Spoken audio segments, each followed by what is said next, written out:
the administration decided to shift from abstract puzzles to a practical scenario. They presented a crisis situation involving food distribution across multiple mining colonies.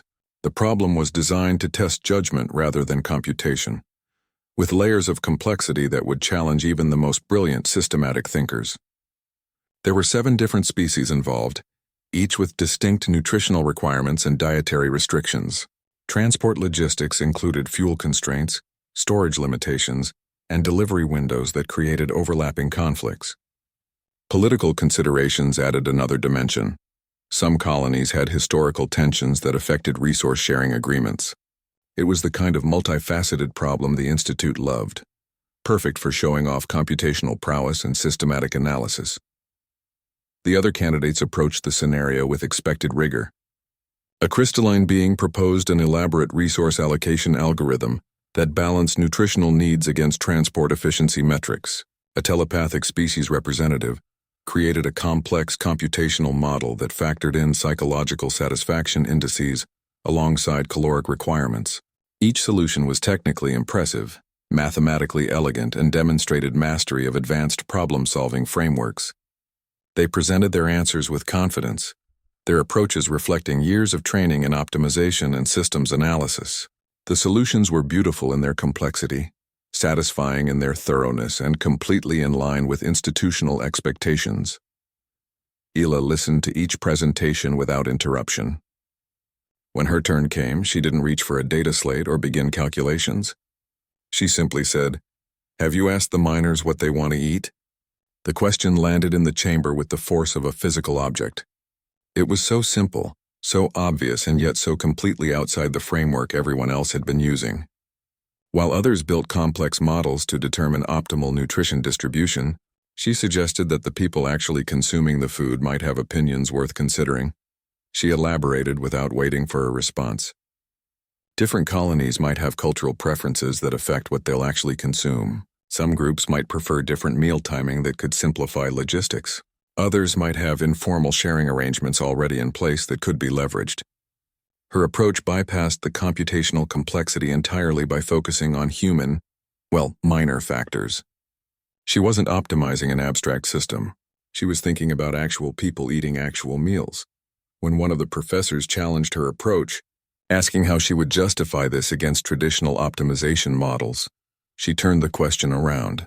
What's the practical purpose of maximizing theoretical efficiency if the food gets delivered but nobody eats it? She pointed out that elegant equations often fail when they encounter messy reality. A perfect distribution algorithm means nothing if it doesn't account for whether people actually like the food being distributed. Her perspective prioritized usefulness over mathematical purity, effectiveness over elegance.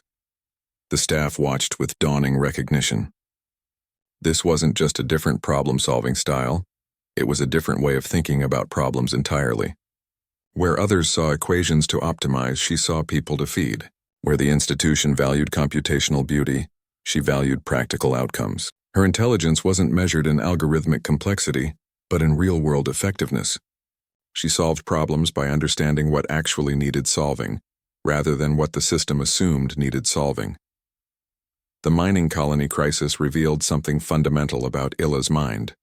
She didn't get distracted by theoretical perfection. She focused on what would actually work for the people involved. This human-centered approach, miner-centered in this case, demonstrated a kind of practical wisdom that their advanced metrics had never been designed to measure. The institution had been testing for brilliance within their system. Ela operated outside that system entirely, and her solutions worked better because of it. The professors were beginning to understand that they might have been measuring the wrong things all along. Practical effectiveness, it turned out, could be more valuable than theoretical elegance. The Institute presented its final challenge, a problem that had defeated generations of galactic geniuses. The task appeared straightforward on its face: design a universal solution to resource scarcity across all known species. In practice, it was anything but. The solution had to respect fundamental physical constraints, no violating conservation laws or inventing impossible technologies. It needed to work within existing political realities, accounting for centuries of interstellar disputes and competing interests. Most challenging of all, It had to satisfy multiple ethical frameworks simultaneously, from utilitarian calculations to rights-based approaches that varied wildly across cultures. This wasn't just a test of intelligence, it was a test of whether intelligence could solve the universe's messiest problems. Previous candidates had approached this challenge with breathtaking theoretical constructs. One had proposed a quantum redistribution matrix that would instantaneously balance resources across dimensional planes. Another had designed a computational governance system that would optimize distribution through predictive algorithms spanning millennia. There were proposals involving controlled singularities, biological resource synthesis, and even time dilation-based conservation methods. Each solution demonstrated dazzling technical mastery and mathematical elegance. They were beautiful, complex, and completely unimplementable in any practical sense. The proposals read like science fiction fantasies, wonderful to contemplate, impossible to execute. Illa listened to the problem with the same calm attention she'd shown throughout the assessment. When her turn came, she didn't reach for a data slate or begin complex calculations.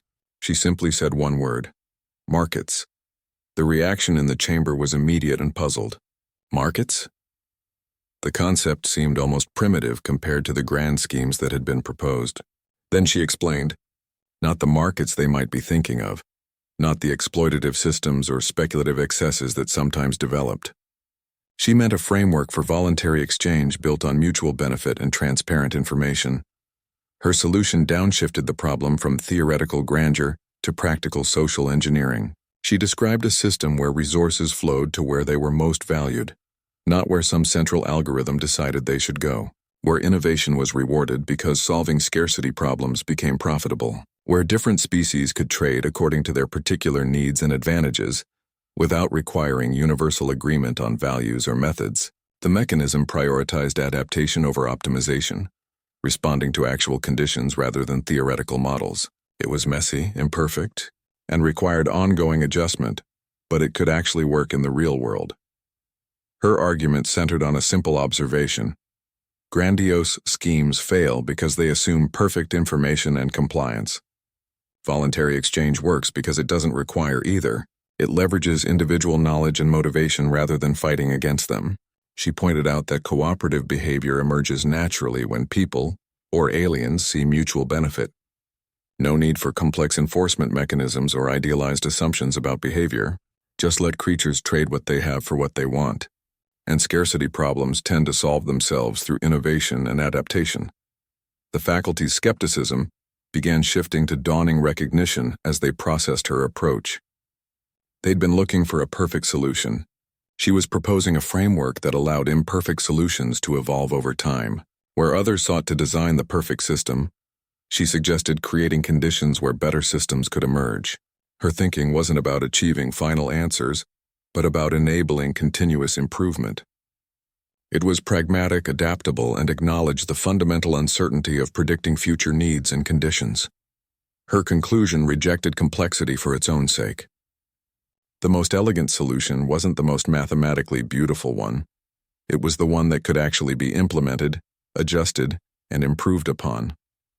She wasn't proposing markets as a perfect answer, but as the best available mechanism for discovering answers through actual practice, rather than theoretical calculation. The institution had been testing for brilliance in designing ideal systems. She demonstrated brilliance in understanding how real systems actually work. Messy, imperfect, and constantly evolving. Her solution wasn't about achieving perfection. It was about making things better, one exchange at a time. After Illa departed with her unprecedented diploma and galaxy-spanning opportunities, the Universal Institute's examination chamber fell into an unfamiliar silence. The metallic walls seemed less imposing now, the bioluminescent patterns less authoritative. The space felt like a theater after the lead actor has walked off stage, leaving the supporting cast to wonder what comes next. Professors who had built entire careers on the certainty of their metrics now faced questions they had never considered. Their most reliable tool had failed. Their most promising candidates had been outshone by someone who treated their sacred ceremonies like a minor inconvenience. The foundation of their professional lives had developed cracks, and nobody quite knew how to proceed. Professor Vexandra, who had spent decades teaching advanced theoretical frameworks, found herself drafting a completely new curriculum. Her notes shifted from complex equations to practical problem-solving exercises. She designed scenarios based on real-world crises rather than abstract puzzles. Her colleagues watched with a mixture of curiosity and concern. Some joined her, acknowledging that traditional testing might produce brilliant theorists but insufficient problem-solvers. The change wasn't dramatic, it was quiet, thoughtful, the kind of shift that happens when people realize their methods have been adequate for one thing, but inadequate for everything else. The quantum scanner, meanwhile, seemed to have given up entirely. Once the centerpiece of galactic intellectual assessment, it now projected rotating holographic images of tropical beaches. Palm trees swayed in digital breezes. Gentle waves washed against shores of light. The display cycled through various vacation scenarios: sunsets, hammocks, drinks with little umbrellas. It was the machine's version of early retirement. The gesture was almost comic, but it underscored the fundamental shift that had occurred. The instrument that had measured minds for centuries was now broadcasting its resignation. This juxtaposition highlighted the end of an era. The age of measuring intelligence through abstract frameworks and standardized metrics was fading. A new reality was emerging where practical outcomes would matter more than elegant proofs, where solutions would be judged by their effectiveness rather than their methodological purity. The institution faced the provocative question of what progress actually means when theory consistently fails to deliver practical results. They had been perfecting their measurements while the universe needed problem solvers, not just high scorers. Throughout the campus, similar quiet revolutions were beginning. Research committees started questioning whether their funding priorities aligned with actual needs, rather than theoretical interests. Admission panels wondered if they had been filtering out unconventional thinkers who might solve real problems. The change wasn't loud or dramatic. It was the slow, thoughtful recalibration of an institution that had received a much-needed shock to its system. Ila's departure left behind not just memories of a strange human, but a lingering question that wouldn't fade. If their perfect system couldn't recognize practical brilliance, how many other exceptional minds had they overlooked? The beach imagery continued to rotate above the scanner, casting soft blue light across the metallic floors. It was the machine's final message, and perhaps its most honest one. After centuries of claiming it could measure everything, it was now saying it would rather be somewhere else entirely. The professors watched the peaceful scenes, their own thoughts shifting from certainty to possibility. They had built a perfect machine for measuring what they valued. Now they had to consider whether they had been valuing the right things. The quiet afterglow of institutional shock wasn't about defeat. It was about beginning to ask better questions. The Universal Institute's examination chamber wasn't just a room for testing. It was a stage for cultural performance. Every element, from the metallic walls to the bioluminescent patterns, served a purpose beyond mere decoration. The walls reflected light in precise angles designed to create a sense of immovable authority. The patterns shifted in rhythms that subtly influenced brainwave activity, encouraging focused, linear thinking. This was architectural psychology on a galactic scale, an environment engineered to produce specific cognitive states. The chamber didn't just host assessments, it enforced them. Concentric observation platforms rose around the central scanner like tiers in an ancient amphitheater. This design turned intellectual evaluation into public spectacle. Candidates weren't merely being tested, they were performing before an audience of peers and superiors. The arrangement created social pressure that reinforced institutional values. Those watching learned what behaviors earned approval. Those being watched understood their performance would be judged not just by machines but by community standards. The ceremony wasn't incidental to the assessment. It was part of the test itself. Species-typical prodigies had been thoroughly prepared for this environment. Crystalline beings knew exactly how their facets should catch the light during concentration. Telepathic species understood the proper mental postures to project. Bioengineered scholars had practiced the precise physical stillness that suggested deep computational engagement. They weren't just demonstrating intelligence. They were performing intelligence according to cultural scripts written centuries before their birth. Their training had taught them how to behave in ways the system would recognize as brilliant. Ila's apparent disengagement wasn't just personal temperament, it was cultural difference. Human education on Sol 3 prioritized practical outcomes over ceremonial performance. They valued solutions that worked over performances that impressed. Where other species saw a sacred ritual, she saw an inefficient process. Her background had taught her that intelligence wasn't about how you looked while thinking, but what you actually accomplished. This fundamental difference in perspective explained why the system struggled to categorize her. She wasn't refusing to play the game. She was playing a completely different game. The assessment was never just about measuring raw cognitive ability. It was about enforcing galactic cultural norms around what intelligence should look like. The ceremony, the environment, the very structure of the tests. All reinforced specific values about how brilliant minds ought to behave. The system wasn't detecting intelligence so much as detecting conformity to particular intellectual traditions. Hila's success challenged not just their measurement methods, but their cultural assumptions about what brilliance actually is. She demonstrated that effective thinking might not look the way they expected. Her human approach prioritized results over process, practicality over ceremony. Where others performed intelligence, she simply applied it. This cultural mismatch created the chaos that followed. The scanner could measure how well someone fit the mold, but it couldn't measure someone who refused to occupy the mold at all. Hila's victory wasn't just personal, it was cultural. She proved that their entire framework for recognizing brilliance might be culturally specific, rather than universally true. The institution had built a perfect system for measuring how well non-humans thought like them, then seemed surprised when a human didn't. The anthropological perspective reveals the deeper truth. The scanner didn't fail because Hila wasn't intelligent. It failed because her intelligence operated outside their cultural understanding of what intelligence should be. Her stubbornness wasn't defiance, it was consistency with a different set of values. The valedictorian of stubborn title acknowledged this fundamental clash. She was brilliant according to human cultural standards, and those standards turned out to be effective enough to overwhelm a system designed around very different assumptions.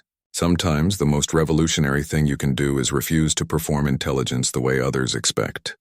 The galaxy had built an entire economy around certifying intelligence in very specific ways. Whole careers depended on the scanner's infallible metrics. Reputations rose or fell based on its readouts.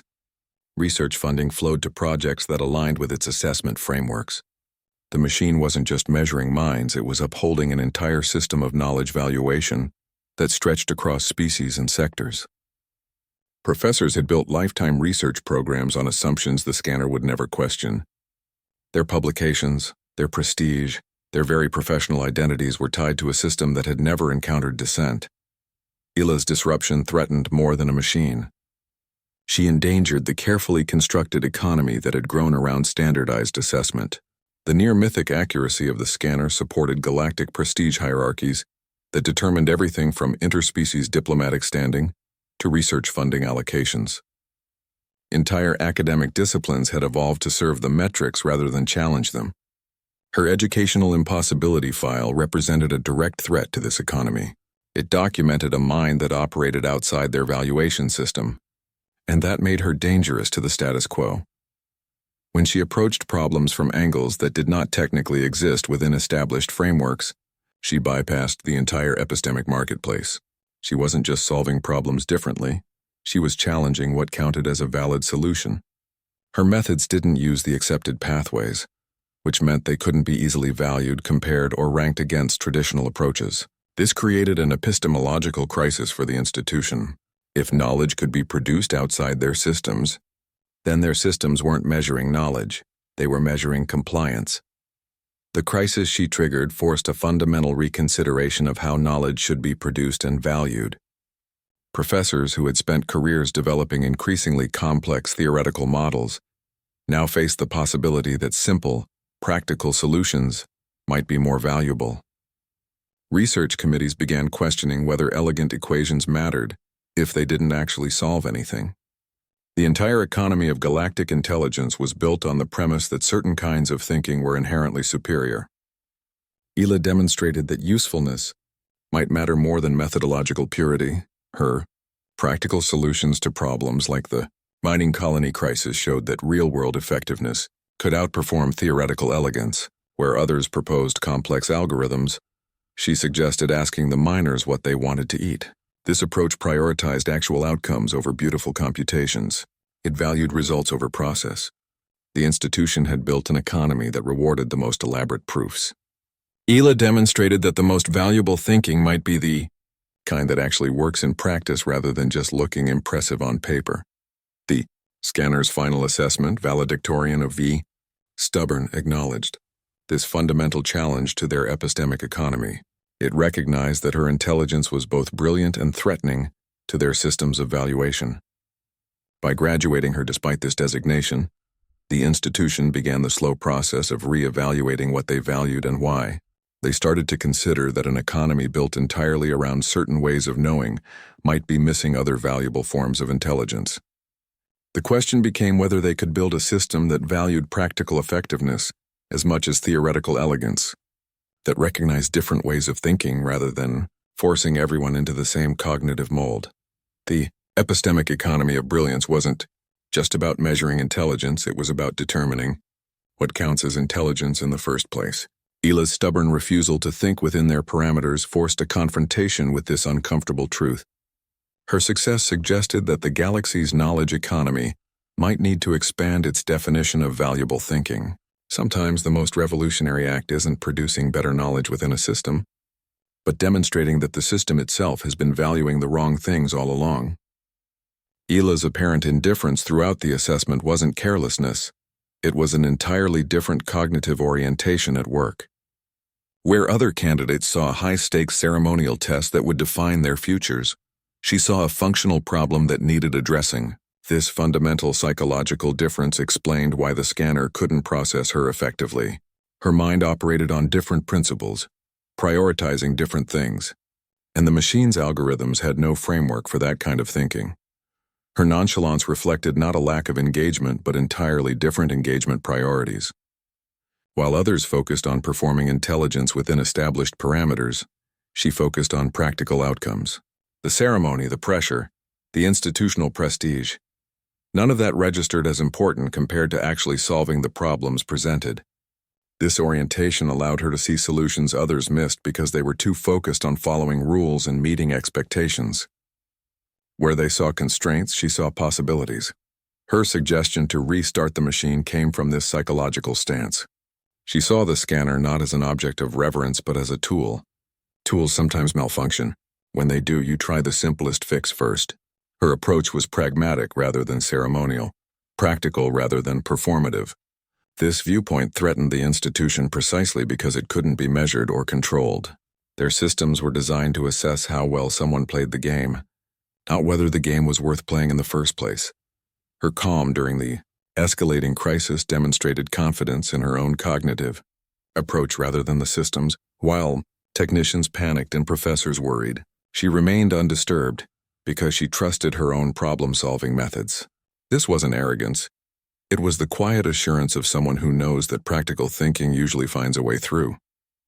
Her nonchalance became her greatest strength because it was unmeasurable by their standards. They could quantify computational speed and memory retention, but they couldn't measure this particular kind of psychological resilience. The institution's metrics were designed around predictable patterns of anxiety, focus, and performance pressure. Ela's complete lack of those responses created a void in their data. The scanner could measure stress hormones, attention fluctuations, and neural activation patterns, but it couldn't measure someone who simply didn't experience the assessment as stressful or consequential in the way others did. Her psychological orientation existed outside their measurement parameters entirely. This nonchalance wasn't passive. It was an active cognitive strategy.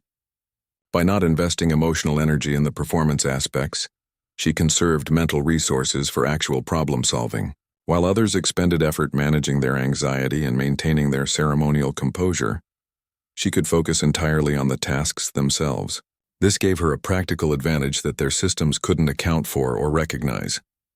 The very psychological traits they valued in their ideal candidates, reverence, ceremony, performance anxiety, might actually be hindrances to effective thinking. Her calm during the scanner's meltdown was particularly instructive. Where others saw a crisis, she saw a malfunctioning device. Where they saw their entire belief system crumbling, she saw a technical problem that probably had a simple solution. This psychological difference wasn't just about temperament, it was about fundamental worldview. She approached the universe as a series of solvable problems, rather than a series of tests to be passed. This made her dangerous to systems built on testing, but invaluable to anyone who actually needed problems solved. The valedictorian of stubborn title acknowledged this psychological orientation. Her stubbornness wasn't defiance, it was consistency with a different way of engaging with challenges. Where the system wanted performers, she was a problem solver. Where they valued ceremony, she valued effectiveness. This psychological mismatch created the entire crisis, but it also created the solution. Sometimes the most intelligent thing you can do is refuse to play by rules that don't make sense, even if everyone else treats those rules as sacred. Her nonchalance was the outward sign of that refusal, and it turned out to be her greatest strength. The examination chamber's design was no accident. It was psychological engineering made physical. Every element served to enforce a specific mindset. The metallic walls weren't just walls. They were surfaces designed to reflect light in precise angles that created an atmosphere of absolute authority. Their cool, impenetrable surfaces communicated that this was a place where questions had definite answers and protocols were not to be questioned. The bioluminescent patterns that shifted across them weren't decorative. They pulsed in rhythms tuned to influence brainwave activity, encouraging linear, focused thinking appropriate for standardized assessment. This was architecture as mind control, subtle but effective.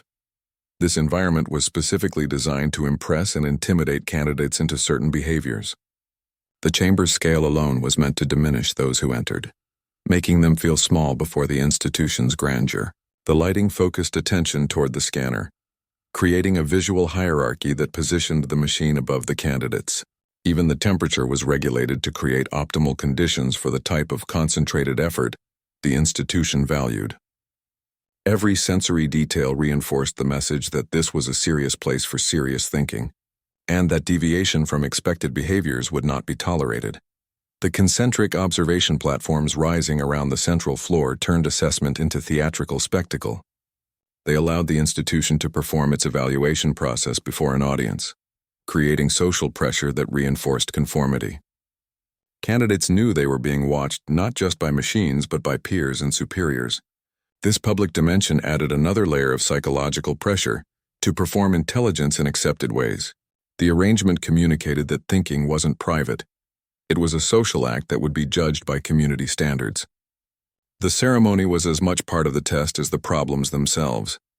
At the center of this architectural theater stood the quantum scanner itself, occupying the position of honor, like a technological altar. Its polished surfaces caught the carefully designed lighting, making it gleam with authority. Its constant low hum provided a sonic backdrop that reinforced its presence even when not active. The machine wasn't just a tool. It was an object of reverence, the physical embodiment of institutional certainty. Its central placement communicated that everything revolved around its judgment, that it was the ultimate arbiter of worth in this space. This entire environment reinforced the message that certain ways of thinking were valued above others. The architecture celebrated precision, conformity, and systematic approaches. It discouraged creativity that might challenge boundaries or approaches that might deviate from established methods. The chamber was built to produce a specific type of brilliant mind, one that excelled within parameters rather than questioning them. It was a factory for certain kinds of intelligence, and its design ensured that other types would feel out of place. Ila's apparent disengagement represented resistance to this architectural enforcement of cognitive norms. Where others responded to the chamber's psychological pressures with appropriate solemnity and focus, she remained unaffected. Her casual posture, her wandering gaze, her hands in pockets, all signaled immunity to the environment's attempts to shape her behavior. She treated the chamber like any other room, the scanner like any other machine. This wasn't disrespect. It was simply a different relationship with authority and space. Her ability to remain calm amidst this carefully engineered pressure showed a remarkable immunity to psychological manipulation. The architecture that made others anxious, that focused their attention, that made them perform, none of it worked on her. She seemed not to receive the messages the chamber was broadcasting. This immunity wasn't a flaw, it was a strength. It allowed her to think clearly while others were distracted by ceremony and performance anxiety. The chamber's design, meant to ensure conformity and certainty, ultimately highlighted its own limitations. When the scanner failed spectacularly, the architecture that had seemed so impressive suddenly felt oppressive. The metallic walls that had communicated authority now seemed like barriers. The observation platforms that had enabled spectacle now felt like cages. The carefully engineered environment that was supposed to produce certainty instead produced chaos, and in doing so, revealed that certainty might have been an illusion all along. When the scanner began projecting error messages and abstract art, the architecture of certainty became its own kind of prison for the institution. They were trapped in a space designed to reinforce beliefs that were suddenly proven false. The walls that had symbolized their confidence now reflected their confusion. The lighting that had highlighted their certainty now illuminated their doubt. The chamber had been built to prove their system worked perfectly, and when it didn't, the architecture stood as a monument to their failure. Sometimes the most carefully designed environments become cages for the minds that built them. Ela's disruption forced the Universal Institute to confront something it had avoided for centuries. Whether it was measuring the right things in the right ways, the question wasn't about improving their metrics anymore. It was about questioning whether metrics themselves were the point. The institution stood divided between traditionalists who argued for maintaining established standards and reformers who saw an opportunity for meaningful evolution. The debate spilled out of the examination chamber into faculty meetings, research committees, and curriculum reviews. It was no longer about one human candidate. It was about the future of galactic education itself. Professor Vixandra became the unlikely leader of the reform movement. Her new curriculum draft shifted emphasis from theoretical elegance to practical problem-solving. She designed exercises based on real interstellar crises rather than abstract puzzles. Her approach acknowledged that traditional testing might produce brilliant theorists but insufficient problem-solvers. Where previous curricula focused on generating complex theories, hers prioritized driving actual progress. This represented a fundamental, philosophical shift from valuing knowledge for its own sake to valuing knowledge for what it could actually accomplish. The scanner's quiet resignation in the background underscored this transition. Its holographic beach imagery, palm trees, gentle waves, endless sunsets, symbolized technology acknowledging its own limitations. The machine that had been the center of galactic intellectual assessment was now broadcasting its retirement. The image wasn't just whimsical, it was profoundly honest.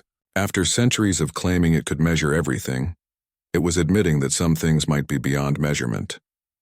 This technological humility echoed through the institution's halls, making the traditionalists' arguments seem increasingly out of touch. The central question became whether to continue privileging computational elegance over practical effectiveness. Ela's success suggested that the most valuable intelligence might not be the kind that produced beautiful equations, but the kind that solved actual problems. Her solutions to the mining colony crisis and universal resource distribution weren't mathematically perfect, but they were implementable. They worked in the real world, with real beings, facing real constraints. This practical effectiveness challenged the institution's centuries-old preference for theoretical perfection. Her impact suggested a future where diverse cognitive styles might be valued rather than standardized. The galaxy contained millions of species with different evolutionary histories, different environmental pressures, different ways of thinking. The Institute had been trying to fit all this diversity into a single measurement framework. Ela demonstrated that effective thinking could take many forms, and that standardizing those forms might actually destroy what made them valuable. The question became how to recognize intelligence without forcing it into predetermined molds. The institution now faced its greatest challenge: how to measure intelligence without destroying what makes it unique and effective. Their previous system had been excellent at detecting conformity to specific intellectual traditions. Ela's success showed they needed a system that could recognize effectiveness across different traditions. This required a fundamental shift from certainty to adaptability, from fixed standards to flexible recognition. The galaxy's education system stood at a crossroads between these two. Futures, Professor Vexandra's curriculum, represented one path forward, a system that valued practical outcomes alongside theoretical beauty. Her exercises asked not, "Is this solution elegant?" But will this actually work? This simple shift in questioning changed everything. It acknowledged that intelligence isn't just about solving problems correctly, but about solving the right problems in ways that make a difference. The future of galactic education would depend on whether they could embrace this broader, more humble understanding of what intelligence actually means in a complex, messy universe. The scanner beach imagery continued to rotate, its peaceful scenes a quiet commentary on the debate. Sometimes progress doesn't mean building better measurement tools. Sometimes it means recognizing that some things shouldn't be measured at all. The institution's future would depend on whether it could value what ILA represented. Not just intelligence, but the stubborn, practical, wonderfully human kind of intelligence that changes things rather than just measuring them. The story reveals a universal truth about intelligence and the systems we build to measure it. Perfected over centuries, the scanner could categorize any conventional mind but faltered before truly original thinking. This pattern echoes beyond fiction. Our own most advanced systems often struggle with the unconventional. Breakthroughs rarely emerge from playing by established rules. True progress demands valuing practical outcomes over theoretical elegance, effectiveness over methodology. Sometimes the most brilliant solutions appear wrong to systems designed to recognize only certain kinds of right. The future belongs to those who solve real problems, not just score well on tests. Ela stood perfectly still in the scanning beam, her expression unchanged. She watched the flickering displays with the same mild interest one might show a television with bad reception. There was no anxiety in her posture, no concern in her eyes. She didn't fidget or try to step out of the beam. She simply waited, patient and undisturbed, as if technological breakdowns were a normal part of her daily routine. The scanner, meanwhile, continued its downward spiral. More displays glitched. The primary data stream now showed what appeared to be abstract art, instead of cognitive metrics. Colors outside normal visual spectrums flashed across the room, casting strange shadows on the metallic walls. The machine's hum had developed a distinct stutter, like an engine trying to turn over on cold fuel. It was the sound of perfect certainty breaking down. This moment represented more than a technical failure. It was a rupture in the institution's fundamental understanding of itself. The scanner wasn't just a machine, it was the embodiment of galactic educational philosophy. Its infallibility proved their methods were correct. Its precision validated their entire system. Now it was failing, publicly and spectacularly, and the calm human at the center of the chaos didn't even seem to notice. The machine had met something it couldn't measure, and in doing so, it revealed that the universe might be more complicated than their perfect system could handle. The scanner's minor glitches became a full-scale meltdown. Sensor arrays that typically moved with fluid precision began spinning wildly, their delicate mechanisms clearly operating far outside normal parameters. They whirred and shuddered, creating a disorienting spectacle of motion that made several candidates instinctively lean back in their observation seats. It was like watching a precision instrument trying to shake itself apart. Colors that shouldn't exist flickered across the chamber. Hues beyond standard visual perception pulsed in erratic patterns, casting shadows that seemed to move against the light. The air itself felt charged, as if the machine's distress had become a physical presence in the room. The sound shifted from a hum to something one observer later described as a cosmic dial-up modem, having an aneurysm, a series of screeches, clicks, and staticky warbles that grated on the nerves. Holographic displays abandoned data entirely. Instead of cognitive metrics, they now projected abstract art, swirling patterns, geometric shapes that defied Euclidean geometry, and what appeared to be distorted faces emerging from digital noise.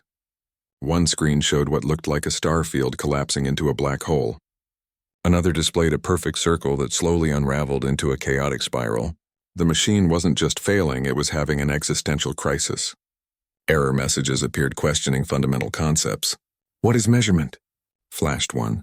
"Why assess?" asked another. The scanner seemed to be doubting its own purpose. Dr. Velmuth watched with mounting horror. His initial confusion had given way to complete bewilderment. Centuries of perfect operation had not prepared him for this. He gripped the railing of his observation platform, his knuckles pale. Technicians scrambled below him, tapping frantically at consoles that responded with more abstract imagery. The machine they had trusted absolutely was now broadcasting what looked like digital nightmares. Ila remained perfectly calm throughout the spectacle. She watched the spinning sensors with mild curiosity. The screaming colors didn't make her blink. The horrific sounds didn't make her flinch. Her nonchalance seemed to fuel the machine's distress. The scanner appeared to be throwing everything it had at her, every diagnostic, every protocol, every bit of processing power, and finding nothing to grasp. Her mind wasn't just different. It was somehow inaccessible to the machine's entire framework of understanding. The more she stood there, unimpressed and patient, the more the machine seemed to panic. Its attempts to analyze her became increasingly desperate. The abstract art on the displays grew more chaotic. The error messages became more philosophical. "What is knowing?" flashed one. "Can intelligence measure intelligence?" asked another. The scanner wasn't just failing to assess Illa, it was questioning 3 centuries of its own existence. And through it all, the human at the center of the storm just waited, apparently wondering when the machine would get around to doing its job. Her calm was the perfect mirror to the scanner's crisis, and the contrast couldn't have been more devastating to the institution's confidence. The technical teams descended on the malfunctioning scanner like medics to a battlefield. They brought diagnostic equipment of bewildering complexity: multispectral analyzers, neural resonance calibrators, quantum coherence detectors. Each technician moved with purpose, connecting probes to ports, running specialized software, murmuring technical phrases that sounded impressively authoritative. They attempted reboots of subsystems, rerouted processing threads, initiated emergency protocols that hadn't been used in living memory. The scanner, in response, only grew more agitated.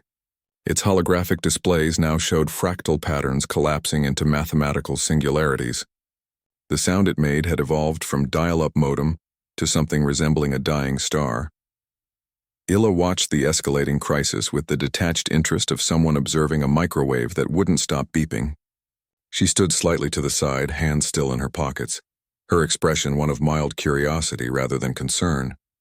While technicians scrambled and Dr. Velmuth gripped the railing until his knuckles turned pale, she looked like she was considering whether to get a snack while waiting for the problem to resolve itself. The contrast couldn't have been more striking.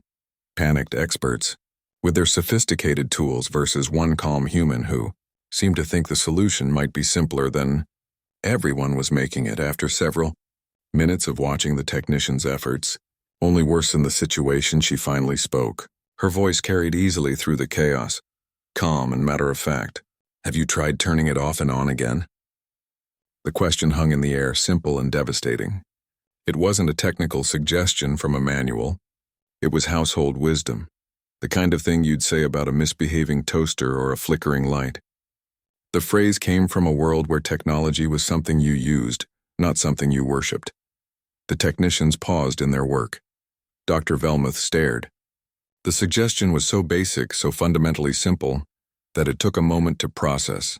They had been trying quantum-level resets and dimensional realignments. She was proposing the universal fix for malfunctioning electronics. The contrast highlighted a fundamental weakness in their approach. They had become so reliant on their system's complexity that they had forgotten how to address basic failures. Their first instinct was always to apply more technology, more complexity, more advanced solutions. Her instinct was to try the obvious thing first. Her comment served as a quiet rebuke to their entire methodology.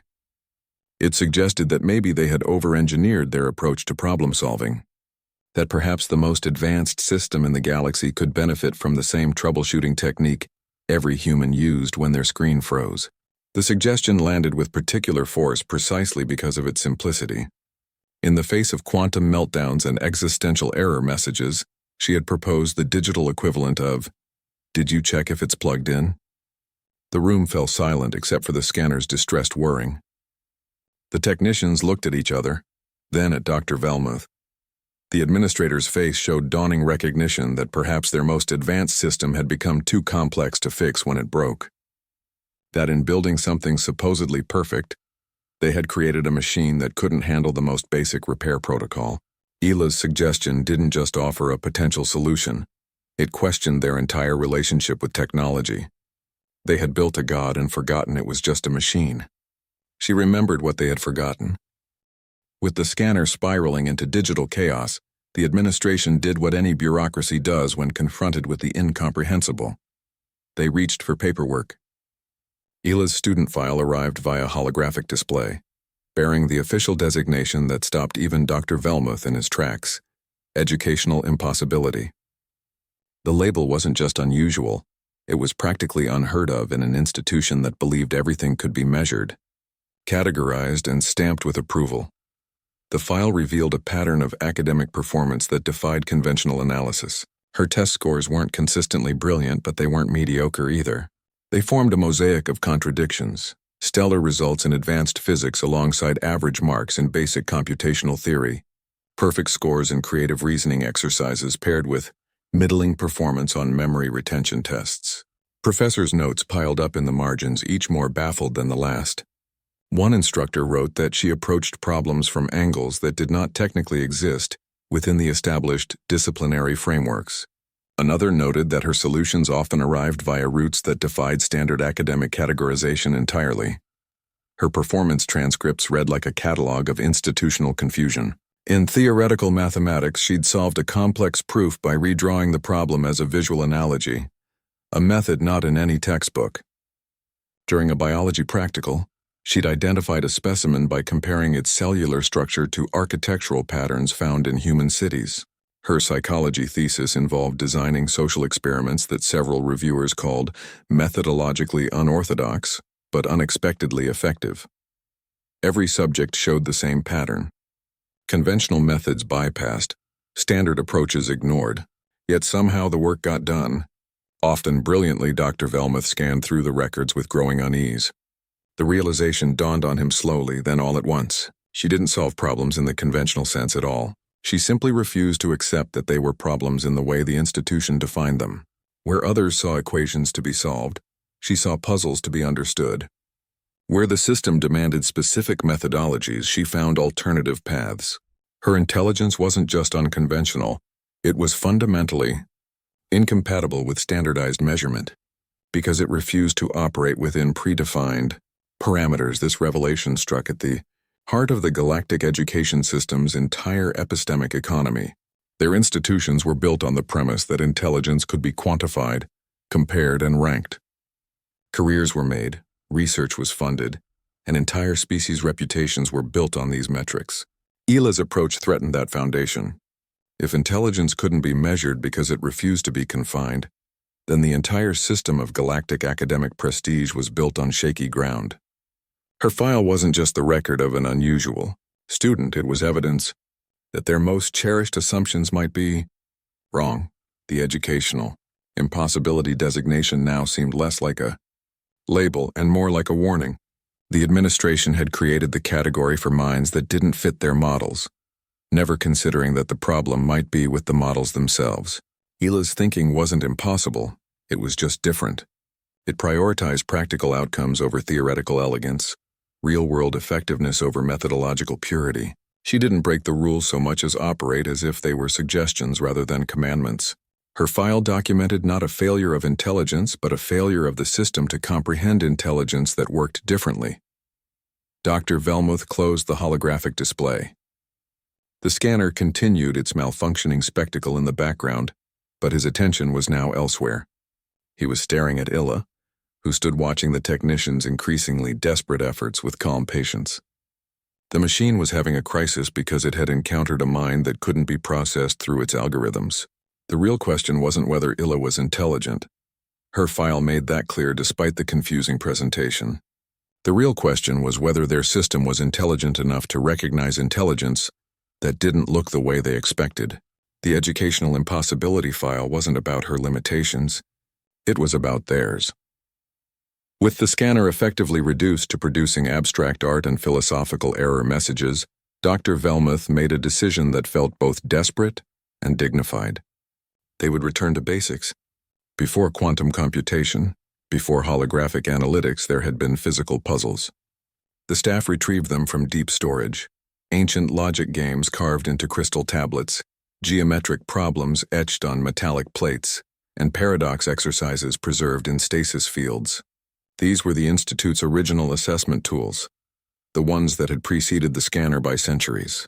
They represented a time when intelligence was measured by hand, by careful thought. by the slow unfolding of reason rather than the instant processing of data. The materials were brought into the chamber with something approaching reverence. Technicians cleared space on a central table, carefully arranging the puzzles as if setting up a ceremonial altar. There were hand calculation slates, creative problem-solving tasks designed for manual completion, and reasoning exercises that required nothing more than time and concentration. This was the gold standard of assessment from an era before automation, the methods that had built the Institute's reputation long before quantum scanners existed. The move was meant to be a show of institutional resilience, a demonstration that they didn't need advanced technology to recognize brilliance. Instead, it triggered a quiet crisis of confidence. The very act of retreating to older methods raised uncomfortable questions. If their most advanced technology couldn't handle this candidate, what did that say about their entire approach to measuring intelligence? The puzzles represented certainty from a simpler time, but bringing them out now felt like admitting that complexity might have been a mistake. The other candidates watched with renewed interest, their confidence in the system momentarily shaken. Even the most brilliant minds present began wondering whether the tools they trusted might have limitations they'd never considered. Illa approached the table. With the same calm detachment she'd shown throughout the proceedings, she picked up one of the crystal logic puzzles, a classic paradox exercise that had stumped generations of brilliant graduates. It involved a series of interlocking statements about truth and falsehood, a web of conditions that needed to be navigated to reach a single valid conclusion. Candidates typically spent hours working through the permutations. Ila studied it for about 30 seconds, then looked up at the proctor. "This can't be solved," she said. Her tone was matter-of-fact, not confrontational. "The third condition contradicts the fifth one. They can't both be true under the given parameters." The proctor, an elderly scholar who had administered this test for decades, leaned forward. He checked the puzzle, his finger tracing the etched symbols.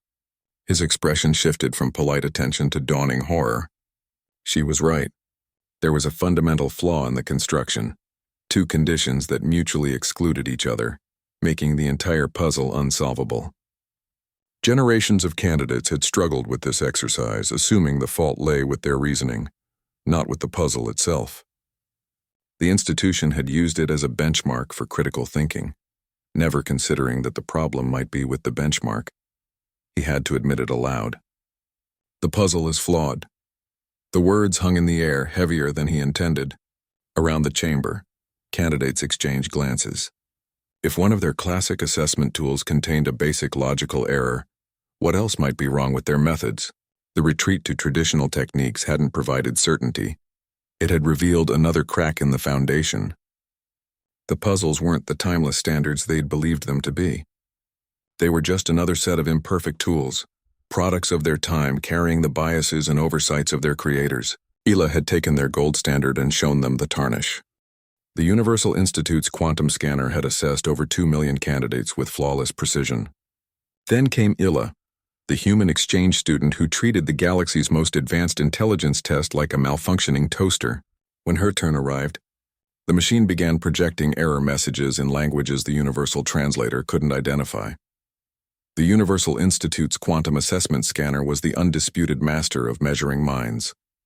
For 300 years, it had graded the galaxy's sharpest intellects across exactly 43 cognitive spectrums, never repeating a question, never misjudging a candidate. The machine wasn't merely a tool. It was the final word on who was brilliant and who was not. Its physical presence reinforced that authority. Housed in a chamber of polished metallic walls that glowed with subdued bioluminescent patterns, the scanner dominated the room like a high-tech altar.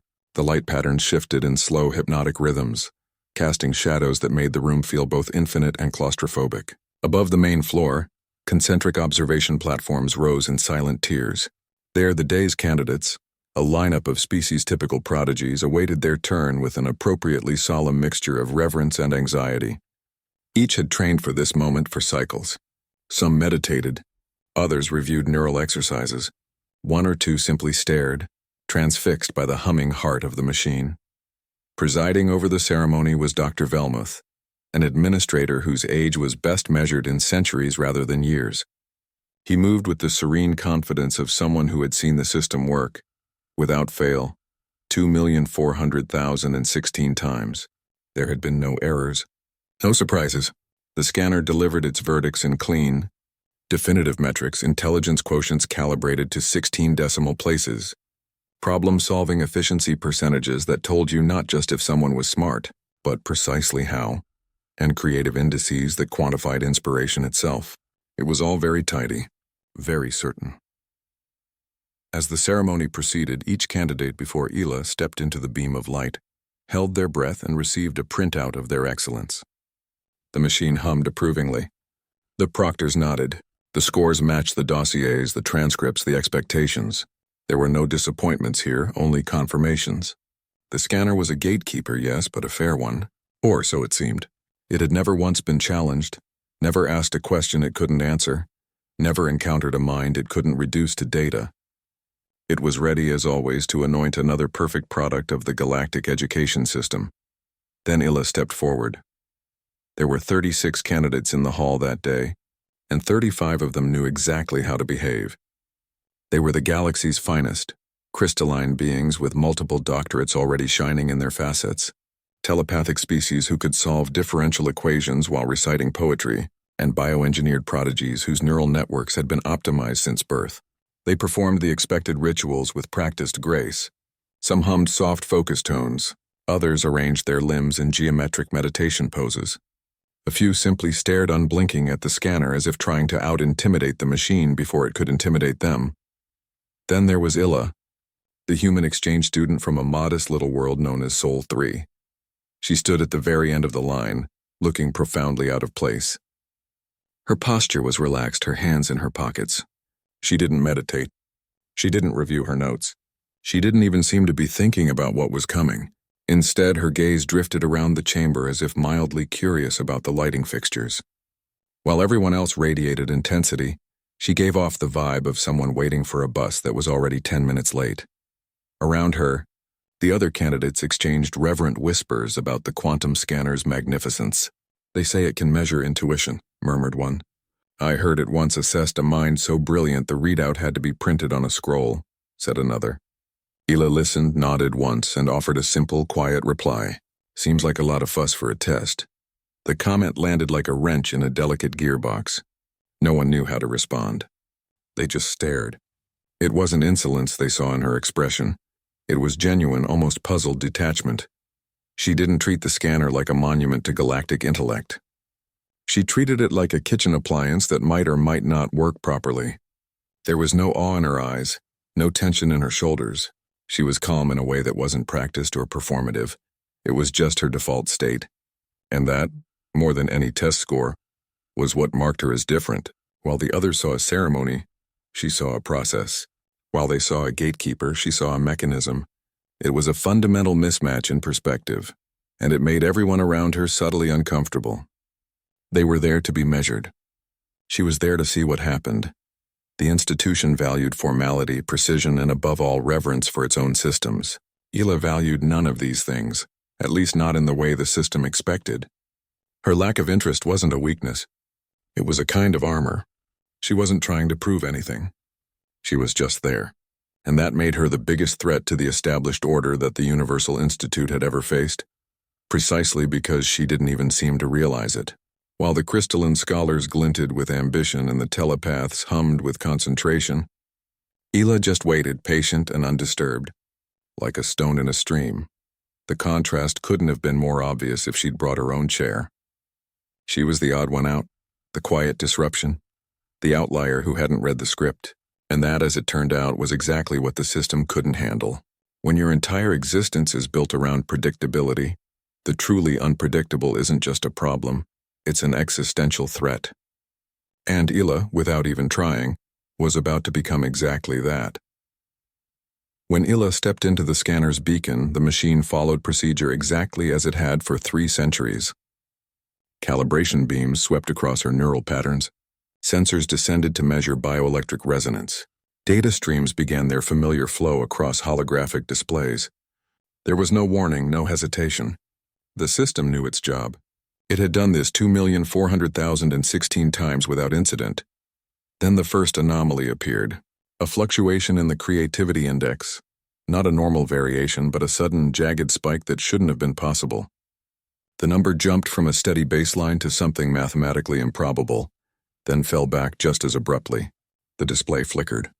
Another metric wavered. Problem-solving efficiency, usually rock-solid, began oscillating like a faulty gauge. The machine's hum shifted pitch, acquiring a faint, uncertain warble that nobody in the hall had ever heard before. Holographic readouts that typically showed clean, organized data began displaying gibberish. Strings of characters in no known language flickered across the primary display. Universal translators, usually seamless in their function, failed to interpret the messages. Some appeared to be mathematical symbols arranged in nonsensical sequences. Others resembled ancient glyphs from civilizations that hadn't existed for millennia. One message simply repeated a single unfamiliar character that pulsed in a rhythm that made nearby observers feel vaguely nauseous. Dr. Velmuth leaned forward, his ancient face showing the first genuine confusion of his career. He adjusted his optical enhancers, thinking perhaps the display needed cleaning. A system anomaly, he decided. A temporary glitch in the projection systems. The scanner itself remained infallible. This was merely a presentation error. He signaled a technician with a subtle hand gesture, but the technician was already staring at the main console with a look of pure bewilderment. The other candidates shifted uneasily in their observation tiers. The crystalline being's facets dimmed slightly. The telepath's focused expressions gave way to uncertainty. This wasn't supposed to happen. The scanner didn't malfunction. It didn't show error messages. It certainly didn't produce output that made the universal translation systems give up entirely. The comfortable certainty of the institution's most reliable system was cracking before their eyes, and nobody knew how to respond. Illa stood perfectly still in the scanning beam, her expression unchanged. She watched the flickering displays with the same mild interest one might show a television with bad reception. There was no anxiety in her posture, no concern in her eyes. She didn't fidget or try to step out of the beam. She simply waited, patient and undisturbed, as if technological breakdowns were a normal part of her daily routine. While the faculty debated the strange human's unconventional but effective answers, the quantum scanner decided to weigh in one final time. The machine that had been producing abstract art and nonsensical error messages throughout the alternative assessment suddenly fell silent. Its wild sensor arrays stopped spinning. The screaming colors faded to a steady glow. For the first time since Ila stepped into its beam, the scanner looked like what it was supposed to be, a precision instrument rather than a digital nightmare. Then a single line of text appeared on the primary holographic display, crisp and clear in a way nothing had been for hours. The message was a paradox wrapped in institutional language. It declared Ila both the highest achievement and the greatest threat the system had ever encountered, all within the same analytical framework. The scanner's output classified her as the absolute pinnacle of intellectual capability, while simultaneously identifying her as a systemic risk that required immediate administrative intervention. It was like calling someone the perfect student, while recommending they be expelled for being too good at learning. The machine had processed all the alternative assessment data alongside its own failed attempts at measurement and arrived at a conclusion that challenged everything the institution believed about assessment. The final designation appeared in bold galactic standard characters. Valedictorian of Stubborn. The title was both an honor and a warning. It acknowledged her refusal to conform to their methods while recognizing the undeniable effectiveness of her approach. The scanner was essentially saying she was brilliant in a way that broke their system. Its recommendation for immediate administrative override suggested the machine understood that she represented something their bureaucracy couldn't handle through normal channels. The system's own data now presented Illa as perhaps the galaxy's most dangerous graduate, or its most valuable one, depending on how the administration chose to interpret the threat she posed. The title captured everything about her that had confounded them. Her stubbornness wasn't just refusal, it was a different way of engaging with problems. Where others accepted the parameters they were given, she questioned whether those parameters made sense. Where the system demanded certain methods, she found better ones. Her practical effectiveness came not from following rules, but from understanding what actually worked in reality, rather than theory. The scanner had finally acknowledged what the human had demonstrated throughout the assessment. That intelligence isn't just about solving problems within given frameworks, but about knowing when the frameworks themselves are the problem. This represented the machine's ultimate admission of defeat. After 3 centuries of flawless operation, it had encountered a mind it couldn't measure because that mind operated outside its categories. The scanner wasn't saying Illa lacked intelligence, quite the opposite. It was saying her intelligence existed in a form their metrics couldn't capture. The assessment forced the administration to confront an uncomfortable truth. Their perfect system might be perfectly wrong about what actually mattered. The machine they had trusted absolutely was now telling them that their most brilliant candidate was also their greatest institutional threat, and that these weren't contradictory statements but 2 sides of the same reality. Dr. Velmuth studied the scanner's final output, his expression unreadable. The machine had done its job after all, just not in the way anyone expected.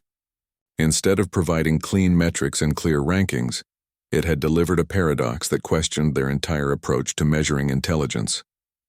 The Valedictorian of Stubborn designation wasn't just a title, it was a challenge to the institution itself. The scanner had finally processed Illa, and in doing so it had given them the most accurate assessment of all. That sometimes the system needs to change more than the candidate does. The question was whether they were intelligent enough to understand what their own machine was telling them. The administration faced a choice that would define their institution for centuries to come.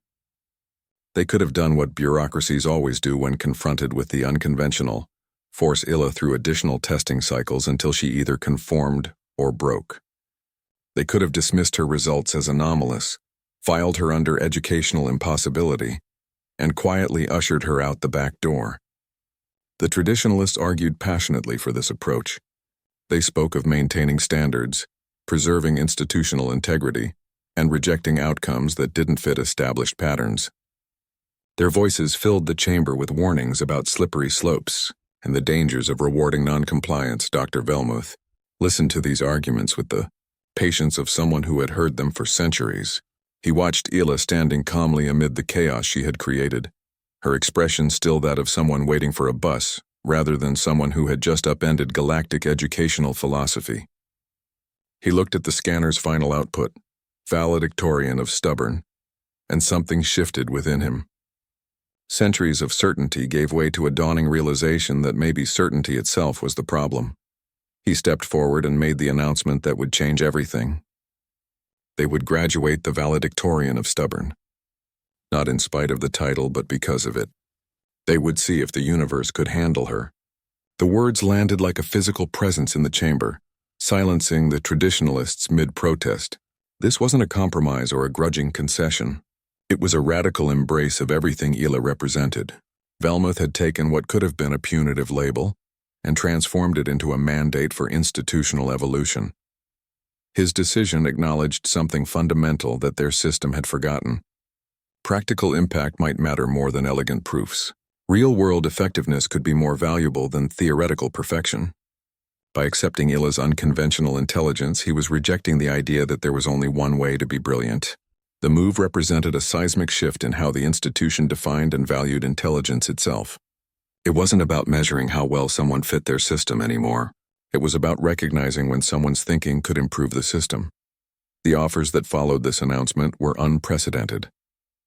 Illa received not just a diploma but access to resources and opportunities previously unimaginable. Research grants that typically required decades of committee approval were made available immediately.